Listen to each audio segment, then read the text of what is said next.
বাংলার মানুষের আবেগের কাছে আমি বলবো, আমি ক্ষমা চাইছি আপনাদের কাছে।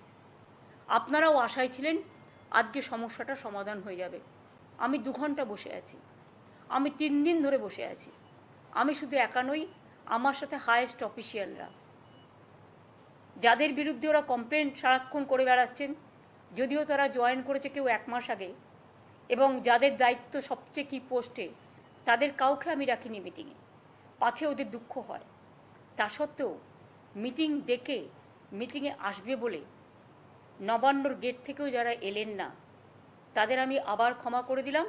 তাদের কাছে আমার আবেদন থাকবে, আপনারা কাজে যোগদান করুন, আর্ত পেশেন্টদের বাঁচান, আর যেন কোনো মৃত্যু না হয় বাংলায়। আর আমি chief secretary, home secretary, DG যারা, তাদের বলে দেবো, যদি এরপরেও তারা বসতে চান আপনারা বসুন তাদের সাথে।